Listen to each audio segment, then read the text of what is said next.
کتب تواریخ کے اندر یہ بات ملتی ہے کہ تقریباً 10 لوگوں کے بعد یہ دونوں حضرات مسلمان ہوئے۔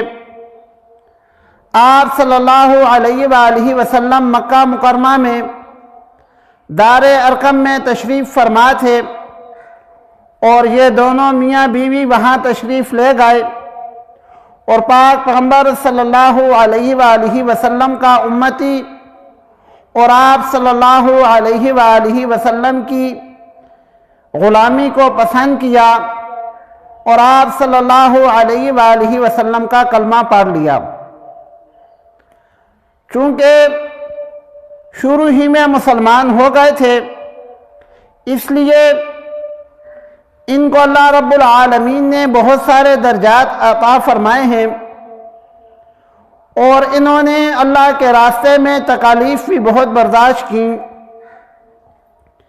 پہلی ہجرت جو حبشہ کی طرف ہوئی تھی سن 5 ہجری میں، جس میں 11 مرد اور 4 عورتیں شامل تھیں، اس مختصر سے قافلے کے اندر حضرت ام سلمہ رضی اللہ تعالی عنہا اور ان کے شوہر عبداللہ یعنی ابو سلمہ رضی اللہ تعالی عنہ یہ دونوں موجود تھے،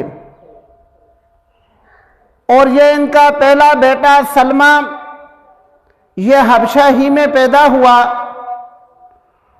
اور یہ ان کو اتنا پسند تھا کہ دونوں نے اس کے نام کے ساتھ اپنی کنیت کو اختیار کیا۔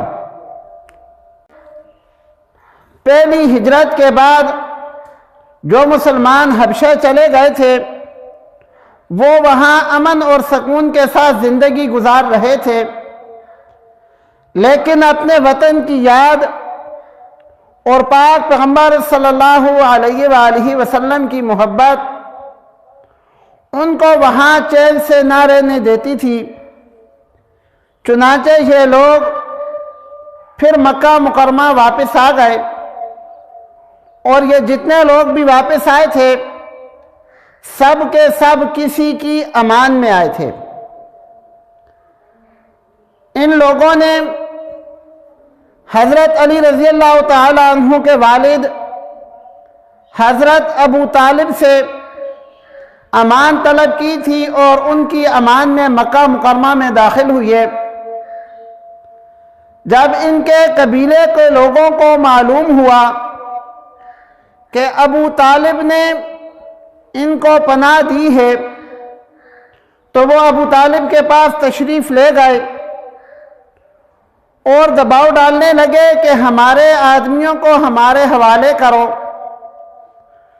ابو طالب اس بات پہ تھے کہ میں نے ان کو امان دی ہے، اور میں ان کو تمہارے حوالے کیسے کر سکتا ہوں۔ جب انہوں نے ابو طالب پر دباؤ ڈالنے کی کوشش کی، تو اسی محفل اور مجلس کے اندر ابو لہب بھی بیٹھے ہوئے تھے۔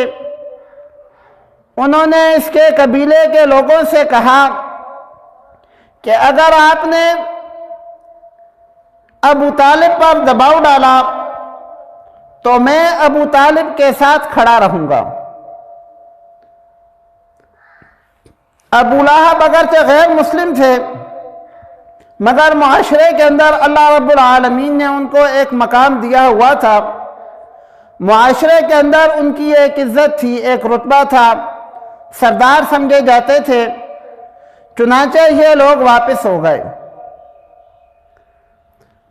سن 6 ہجری کو دوبارہ حبشہ کی طرف ہجرت ہوئی۔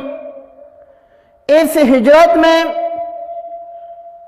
80 کے قریب مرد تھے اور تقریباً 20 عورتیں تھیں۔ اس دوسرے قافلے کے اندر بھی یہ دونوں حضرات ابو سلمہ رضی اللہ تعالی عنہ اور ام سلمہ رضی اللہ تعالی عنہ موجود تھیں۔ یہ لوگ دوبارہ حبشہ چلے گئے، اور یہ جو دوسری بار کی ہجرت تھی یہ کفار کو بہت کھٹکتی تھی۔